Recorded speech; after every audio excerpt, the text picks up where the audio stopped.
समझो कि 70 साल तक इस दुनिया में जिएंगे, बल्कि उस जिंदगी को असर के वक्त के इतने बराबर तुम समझो, क्योंकि असर का वक्त बहुत थोड़ा होता है। गुरूब हो जाए तो असर का वक्त खत्म हो जाता है। कसम है असर के वक्त की, ऐ मेरे बंदो तुम अपनी जिंदगी को असर के वक्त के बराबर समझो। कहीं ऐसा ना हो कि कल होकर तुम्हारी मौत आ जाए और तुम अल्लाह के हुजूर में जाओ तो गुनहगार बन करके जाओ। नहीं नहीं, अल्लाह के हुजूर में जाना है तो गुनहगार बन करके नहीं जाना है, जाना है तो नेकूकार बन करके जाना। सुभान अल्लाह, बेशक जाना है तो नेकूकार बन करके जाना है। असर का वक्त जानते हैं ना, असर का वक्त बहुत थोड़ा होता है, लेकिन असर का वक्त हमारा कहाँ गुजर जाता है जानते हैं? सिर्फ हाट में, है ना। बस झोला लिए, साइकिल लिए, चल दिया हाट, सब्जी खरीदा, असर का वक्त खत्म। पता चला कितने वक्त में खत्म। अब नमाज भी पढ़ना चाहोगे तो नहीं पढ़ सकते। तो वल असर, असर के वक्त की खुदा ने कसम खाई ताकि बंदों को ये समझाए, बंदो तुम जो अपनी जिंदगी को सोच रहे हो ना कि 80 साल जिएंगे, 90 साल जिएंगे, आज 80 साल के बूढ़ा से पूछो तुमने दुनिया कितना हासिल किया, वो कहेगा कि मैं दुनिया में 80 साल तो गुजार लिया, लेकिन अभी लगता ही नहीं है कि 80 साल मैंने गुजार लिया।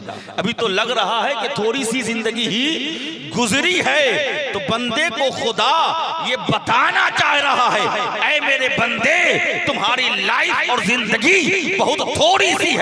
इस थोड़ी सी जिंदगी में तुम बंदगी करो, बंदगी, क्योंकि जो बंदगी करके जिंदगी गुजारता है अल्लाह उसकी दुनिया भी संवार देता है, आखिरत भी संवार। सुभान अल्लाह, बेशक। तो जिंदगी में क्या करना है? जिंदगी में बंदगी करना है ना। लेकिन आज जिंदगी में बंदगी तो बहुत दूर की बात है। आज हम एक रात का जलसा भी करते हैं ना तो सिर्फ जीनत के लिए करते हैं, जीनत तमाशा के लिए करते हैं। बस तमाशा देख लिया, जीनतें आंखों को रश्क आ गई, आंखें बहुत महव में डूब गई। इस नजारे को देख करके हमने ये समझ लिया कि हमारा जलसा कामयाब हो गया। जलसा मेलों और ठेलों से कामयाब नहीं होता है मुसलमानों। जलसा अगर कामयाब होता है तो हकीकत में इश्क रसूल के सबूत से हुआ करता है। और इसके रसूल का सबूत ये है कि जहाँ जलसा हो वहाँ जिक्र खुदा की महफिल सजती है, जिक्र खुदा होती है, जिक्र मुस्तफ़ा होती है। और जहाँ जिक्र मुस्तफ़ा और जिक्र खुदा हो वहाँ लोग मेलों और ठेलों को नहीं देखते हैं, वहाँ तो मुस्तफ़ा के जिक्र को सुनकर अपने दिल को नूर से मामूर करते हैं। इसलिए कि जिक्र मुस्तफ़ा वो जिक्र मुस्तफ़ा है जो इंसान के दिलों को पज़मुर्दा नहीं करता है, बल्कि इंसान के दिलों को जिंदगी बख्शता है। सुभान अल्लाह, इंसान के दिलों को जिंदगी बख्शता है। लेकिन हमने सोच लिया नहीं, जलसा जाएंगे, क्या खरीदेंगे? लॉलीपॉप, है ना। लॉलीपॉप खरीदेंगे जलसे में, चूसते चूसते आएंगे और चल देंगे। और माँ बाप से जाकर के कहेंगे बाबा जलसा सुन करके आ रहे हैं, है ना। मेला ठेला देखने का नाम जलसा नहीं है मुसलमानों। जलसा में अगर आप आते हो तो कोशिश करो कि हम उस जलसे से कुछ सीख करके जाएं। तो वल असर, अल्लाह कसम खा रहा है किसकी? असर के वक्त की। दूसरी तफसीर यह है कि अल्लाह कसम खा रहा है जमाना की। जमाना जानते ना, टेंस नहीं पढ़ा, टेंस, जमाना, पास्ट, प्रेजेंट, फ्यूचर, गुजरा हुआ जमाना, मौजूदा जमाना और आने वाला जमाना। यही जमाना जिस दौर में हम जी रहे हैं, हम बोल रहे हैं, अभी हाल है। गुजर गया 10 बजे रात, वो पास्ट है। अब जो 1 बजेगा ना वो हमारे लिए फ्यूचर होगा। यही तो जमाना है ना। तो जमाने की कसम खाई है। किस जमाने की कसम खाई है? तो अल्लाह तो ऐसी वैसी कसमें नहीं खाएगा ना। इसलिए कि इंसान अगर कसम खाता है तो सबसे पाक चीज की कसम खाता है, या तो कुरान की कसम खाता है, या तो मक्के की कसम खाता है, या तो कुरान की गिलाफों की कसम खाता है, या काबे की गिलाफों की कसम खाता है। नहीं अगर हो तो अपने माँ की कसम खाता है, इसलिए कि इंसान जानता है माँ से मोतबर कोई चीज नहीं होती है। और अल्लाह ने कसम खाकर जमाने की बतला दिया, मेरे बंदो जमाना तो सब है, मगर जिस जमाने में मेरा महबूब जिंदगी गुजारा है उस जमाने से बेहतर कोई जमाना नहीं। हाँ सुभान अल्लाह। बुझते परचन ने की मेरे नबी की जिंदगी कितने साल की थी? जाहिरी हयात 63 ईयर्स, 63 साल। अल्लाह के नबी ने ना 63 साल की जिंदगी गुजारी है ना। तो अल्लाह के नबी फरमाते हैं खैरुल कुरूनी करनी, यानी सबसे बेहतरीन जमाना जो है ना वो मेरा जमाना, उसके बाद जो उससे करीब यानी सहाबी का जमाना, फिर उसके बाद जो उसके करीब हो यानी ताबई का जमाना, फिर उसके बाद जो उससे करीब हो यानी तबे ताबईन का जमाना। तो जमाना में हम भी जिंदगी गुजार रहे हैं, ये भी 2025 का जमाना है, लेकिन ये जमाना उतना बेहतर नहीं है जितना जमाना हमारे दादू का जमाना था। और दादू के जमाने से भी बेहतर वो जमाना था जिस जमाने में हमारे परदादू इस दुनिया में रहते थे। इसी तरीके से चले जाओ, नबी फरमाते हैं सब जमानों में सबसे बेहतरीन जमाना अगर किसी का है तो वो मोहम्मद अरबी का जमाना है। तो अल्लाह ने यहाँ जो कसम खाई है जमाने की, वो किसी और के जमाने की नहीं कसम खाई है। अगर कसम खाई है तो महबूब मुस्तफा मोहम्मद मुस्तफा के जमाने की। सुभान अल्लाह। अब बुझते पढ़ लें तो अब और इसको सटीक में समझिए एग्जाम्पल के साथ। एक आदमी था, एक आदमी वो रोटी बेच रहा था। क्या बेच रहा था?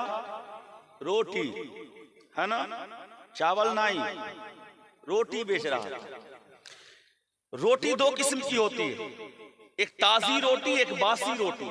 बासी जानते हैं ना, यानी कल की रोटी जो है ना वो बासी है, जो अभी अभी पकाई गई वो क्या है? ताजी है। अच्छा, उसने जो रेट वाला ना रेट बताया, कीमत क्या है? उसने कहा जो ताजी रोटी है उसकी कीमत 1 रुपया और जो बासी रोटी है उसकी कीमत 2 रुपया। अब बताइए आप उसको क्या कहोगे? बेवकूफ कहोगे ना? हाँ, ये तो बासी रोटी हो गई ना, बासी। कल की रोटी कीमत ज्यादा, ताजी रोटी कीमत कम। तू बेवकूफ तो नहीं है? तो उस शख्स ने कहा सुन, मैं बेवकूफ नहीं हूं, ताजी रोटी से बासी रोटी का रेट इसलिए ज्यादा है कि बासी रोटी का जमाना मेरे नबी मोहम्मद मुस्तफा से एक दिन करीब। सुभान अल्लाह। बेशक 24 घंटा बासी रोटी ना वो पहले बनी ना, पहले बनी। ताजी रोटी अभी बनी ना। तो मैं इसलिए बासी रोटी को रेट ज्यादा कर करके बेच रहा हूं कि बासी रोटी जो है ना वो नबी के जमाने से 24 घंटा ज्यादा करीब है, और ताजी रोटी नबी के जमाने से इस बासी रोटी के मुकाबले में 24 घंटे बाद की है। तो अब बता, बासी रोटी ज्यादा बेहतर हुई या ताजी रोटी? उसने कहा हाँ ये बात तो सही है कि मुस्तफा के जमाने से जो ज्यादा करीब होती है वही कौम ज्यादा बेहतर, बेशक सुभान अल्लाह, वो चीज ज्यादा बेहतर होती। अब तो समझ गए, अब तो समझे ना। तो अल्लाह रब्बुल इज्जत ने जो कसम खाई वो किसकी हुई? जमाना की। पास्ट फ्यूचर होता है ना, प्रेजेंट। तो जमाना से मुराद हम भी अभी जी रहे हैं, 2025 का जमाना। ये कहते 2025 में हम लोग जी रहे हैं। अल्लाह के नबी सल्लल्लाहु अलैहि वसल्लम आज नहीं 1400 साल पहले इस दुनिया में तशरीफ लाए थे, और मेरे नबी ने इरशाद फरमाया खैरुल कुरूनी करनी, सबसे बेहतरीन जमाना अगर किसी का जमाना है तो वो मेरा जमाना है। बेशक। फिर उसके बाद जो है यानी सहाबी का जमाना, फिर उसके बाद जो है यानी ताबई का जमाना, फिर उसके बाद जो है यानी तबे ताबई। अब वल असर के बारे में मैं आपको बताऊं, ये वल असर इन्नल इंसान लफी, इस सूरा को याद कर लीजिएगा, और जो मैं बता रहा हूं ना अगर उसको ज़हन में रखिएगा ना तो बड़ा मजा आएगा, चलते फिरते भी आप पढ़ते रहिएगा। हजरत इमाम शाफी रज़ी अल्लाह तआला, हजरत इमाम शाफी मैं तो वो इंसान हूं ना कि बंगला तो बंगला अंग्रेजों के भी दिल में उतर करके समझा देता हूं, है ना। नहीं समझने की कोशिश करते ना, फिर भी समझा देता हूं। हजरत इमाम शाफी, जानते हो कौन है? इमाम है, इमाम। 4 इमाम है ना हमारे। इमाम आजम अबू हनीफा, उनका नाम नोमान इब्ने साबित। हम लोग जो कहते हैं ना हनफी हैं, हनफी हैं, हनफी हैं, किसकी तरफ निस्बत है? वही हजरत इमाम आजम अबू हनीफा, अबू हनीफा, उसी से हनफी हम लोग, ठीक है। क्योंकि हम उनके मसलक, उनके मशरब पे चलने वाले, उन्होंने जो मसाइल का इस्तिखराज किया हम उसी को अपना करके जिंदगी गुजारने वाले। इमाम आजम ने फरमाया कि जब नमाज के लिए खड़े हुओ ना तो अपने हाथों को नाफ के नीचे बांधा करो। ये हनफी मसलक है, इसलिए अहले सुन्नत वल जमात में जो हनफी मसलक पर अमल करते हैं वो तकबीर तहरीमा में हाथ उठाकर जब बांधते हैं तो वो अपने नाफ के नीचे बांधते हैं। नाफ किसको कहते हैं जानते? नाभि, नाभि जानते ना? ये हनफी मसलक। बहुत सारों को देखा होगा ऊपर बांध लिया, बहुत सारों को देखा होगा इधर बांध लिया, बहुत सारों को देखा कमर ही पकड़ लिया और नमाज के लिए खड़े हो गए। तो नहीं, तो इमाम आजम अबू हनीफा एक इमाम, दूसरे इमाम इमाम शाफी। इमाम ये भी हक पर है।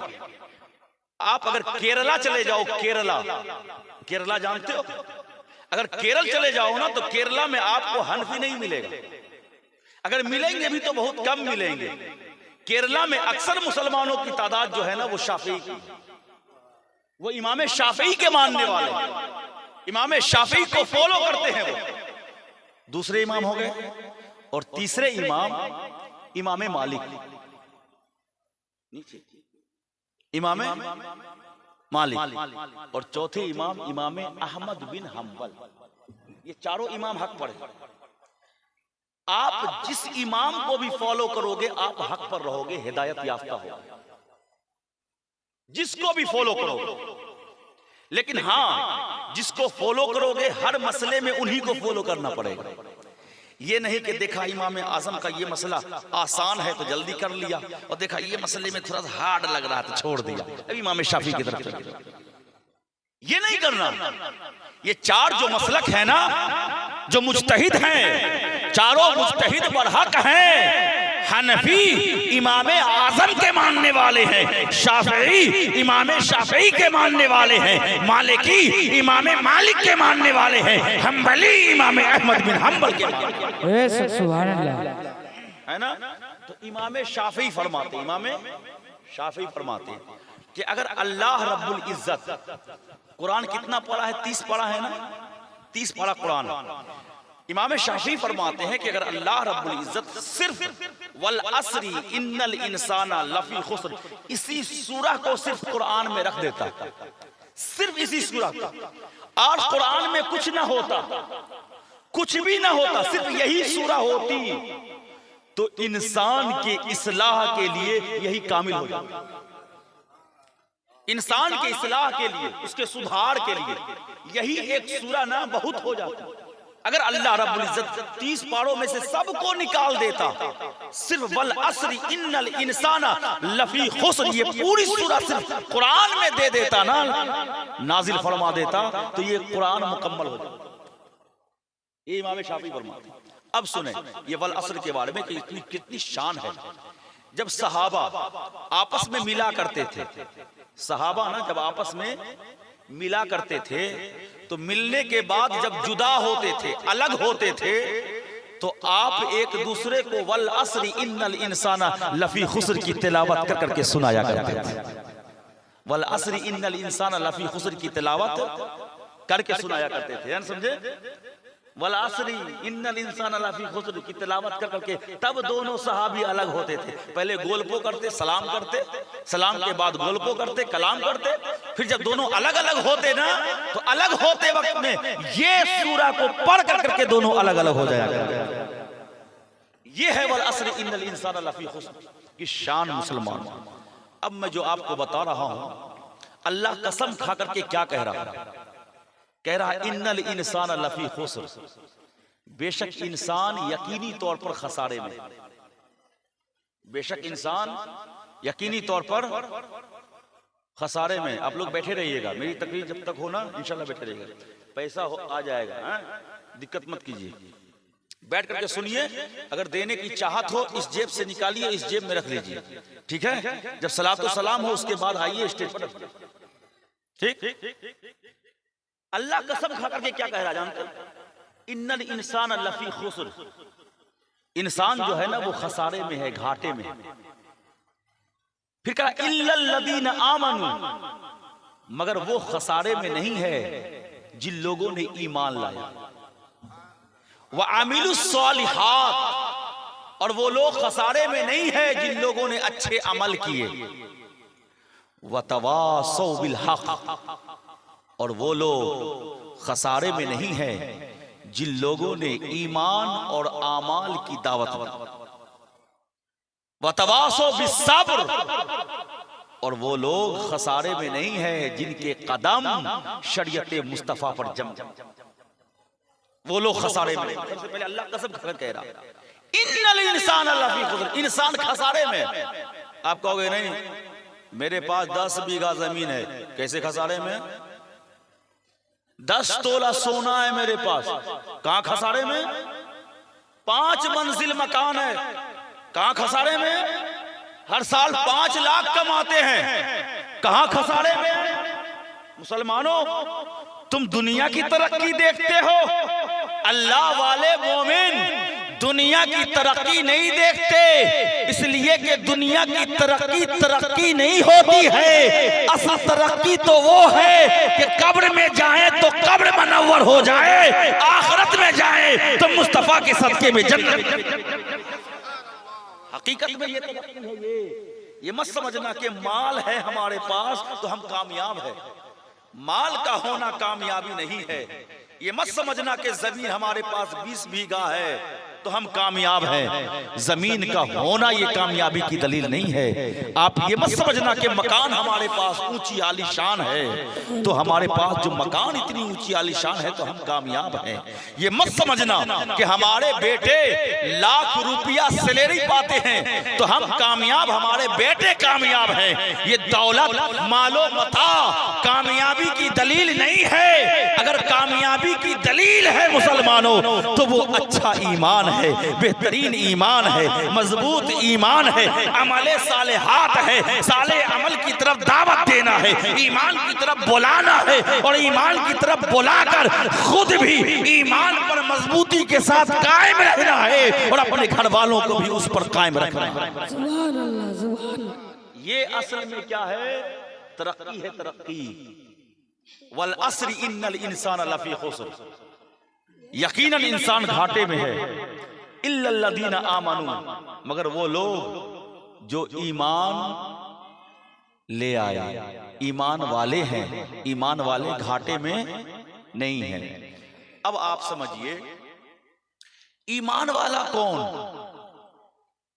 एक है असहाबुर रसूल और एक है इखवानुर रसूल।